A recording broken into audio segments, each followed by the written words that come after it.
discuss absolutely everything involved in the ownership, driving, charging, the full gambit of the experience of having an EV in your life.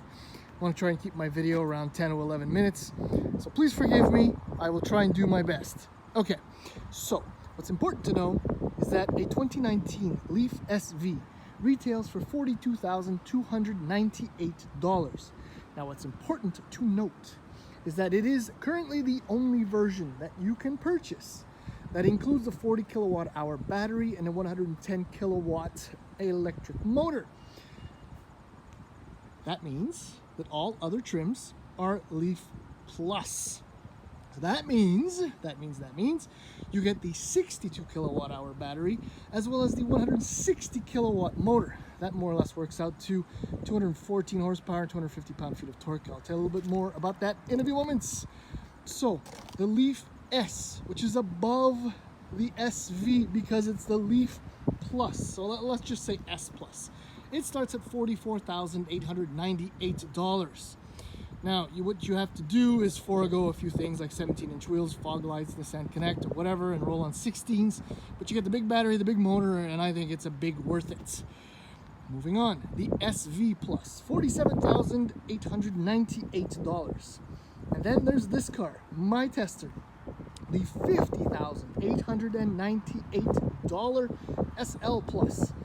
Explanation for the cost: leather, Bose audio, surround view, and a few other things. Now in Quebec, you are eligible, or the cars are eligible for up to $13,000 in rebates, depending on the price point and the trim you choose, and there are all kinds of other things, but yeah, that makes it interesting, of course.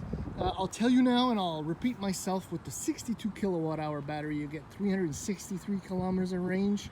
With the 40 kilowatt hour battery, it was about 241. Now I'm going to do the usual tour and try and do it intelligently. Okay, so one of the reasons why this car did so well in one of our comparison tests a few years back was the boot. It is huge. You can see my stroller. There are 2 seats in here. The cable bag is down there. There's a diaper bag, and there's still room. According to Nissan, 668 liters of space. It's all there. I absolutely believe it. Okay, so back seat, obviously occupied with my kids' seats. Now, room is very decent. Apparently my son is growing, but that's to be expected and well desired, of course. There is no room in the middle for another human, but still, there's a fair amount of room. And the glass surface, because the roofline is so long and tall, great visibility for the kids out the side windows. Okay, so when I say intelligently, the Nissan LEAF Plus has a 6.6 kilowatt onboard charger. So you get the quick charge CHAdeMO plug available with the car. You also get your Type 1 home charger connection. Okay, so there's that. Oh, and I do love the fact that the plug is in the front as opposed to on the side. For a Tesla, for example, you just have to drive right up to your charge point or charging station. On the inside, there's your leather, and there's a kind of a suede insert, which is actually quite nice. Bose audio. What's not cool, and I think it's easier to show it to you from here, well, the flat bottom steering wheel is really nice, but the steering wheel is only height adjustable, not telescoping, which is very, very unfortunate. Makes getting a good driving position difficult, especially if you're shorter, because you end up sliding way under the steering column. Okay, so heated steering wheel, that's included. Heated seats, also part of the picture. In the SL and a few other trims, I believe you get the rear heated seats. I just started her up. Screen here is kind of nice. It's configurable. There are a few options. So you scroll through the menus like that, and then you play. Obviously, that one didn't work. And it's satellite radio. So, well, speaking of equipment, there's your big screen. It's very lovely. Apple CarPlay, Nissan Connect, Android Auto. It's all part of it. There is a heat pump in this car, so you can use the heat and not feel too bad range-wise and all of that. There is no battery conditioning. I'm mentioning it now just in case I forget while I'm driving, but Nissan has done a lot of work to make it work. There's your shifter, just so you know. So I'm started. So if you do this motion, That puts it in D because I was in park. If you do it once more, you end up in B, which is a more aggressive battery or brake regen mode. From in either drive or in B, you can turn on the E pedal, which is standard on all Nissan LEAF, which has some very good highs and some very bad lows. There's an eco drive mode as well. So I'm going to put it back into P. So yeah, HVAC control is very straightforward. There are some redundant buttons up here as well. As far as presentation is concerned, it looks nice, but it's actually it's cheap, but it looks nice. It's a little bit difficult to swallow for a $51,000 car. And the materials are, I don't know. I don't want to say questionable, but they're not excellent. But storage space is, well, about the same. Once you put your phone in there and you squeeze in the cable, that's done. Cup holders. This is kind of tight and snug. The door bins are small. And instead of getting out to show you that about the drive, let's get it started right now. So you put it in D. I'm going to turn the E. It's already on the E pedal, and we're going to go for a little spin. And I'm going to try and touch upon again everything that needs to be said in this video. Okay, so right, E pedal on. I'm going to address E pedal right off the cuff. In most circumstances, E pedal is brilliant. It works quite well, but there is a catch. If you're driving in the city, right, what E pedal is one pedal driving. So you can just apply throttle as I'm doing now, and let's just say there's a big rut in the road. You just lift your foot, and the car will eventually come to a full stop and hold until you reapply throttle. So that's great in stop and go traffic if you're easy on the throttle.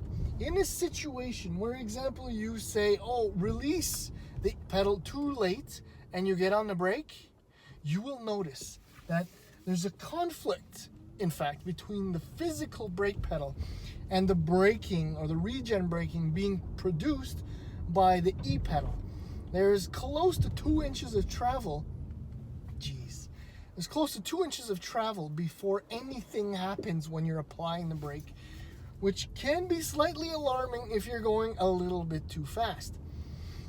Even if you're off the E pedal, there's still a fair amount of pedal travel before the brakes actually engage. You have to be absolutely mindful of this, especially if you're using the E pedal, as I am right now. I'm going to get off the E pedal. And I'm set up in B because I love B. B, as I said, is your next level from zero, or nearly, brake regen, or yes, correct, brake regen. It is a beautiful compromise between coasting and recharging at the same time.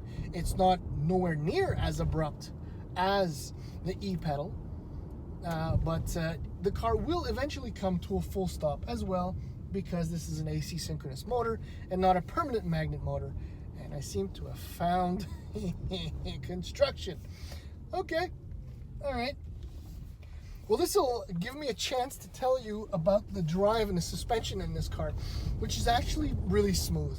Like the engine, obviously it's quiet, its acceleration is linear, power delivery is immediate, but everything is very subdued and refined, and so is the ride quality. The dampers do a lot of that, do a lot of damping. Ride quality is brilliant. It's not exactly a sporty handling car, and further proof of that is the steering, which is connected, I think, to the front wheels. It is very, very light. There isn't much going on. There's zero feedback, but hey, it works, right? Kind of like the brakes, except when you do tug on the steering wheel, something does happen. Now, about the AC synchronous motor and the 160 kilowatt power plant in this thing, 250 pounds of torque instantly available, which means this thing really boogies. I do enjoy the power, and it's always fun to catch someone off guard when you're passing them, I don't know, in a 2-lane area where the speed limit is 70 kilometers an hour. Anyway, just passing people in an EV is always, I find it a lot of fun. Okay, so range, right? So with the 62 kilowatt hour battery, you get an EPA rated 363 kilometers of range. On 3 occasions so far, plugged in at home on my level 1 home charging, like the most basic home outlet, I brought it up to 100% battery charge, and I got between 405 and 415 indicated kilometers of range.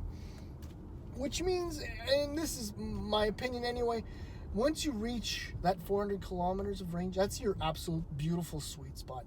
I mean, how often in one day do we ever travel more than 150 kilometers without stopping, especially if you have kids? Obviously, I'm not talking if you work on the road and you do 500 kilometers in one shot. Point is, for the vast majority of us, this is the perfect type of range and power and all that, where you'll get to where you need to go, and if you can't plug it in, it doesn't matter because you'll come back. You'll get back home.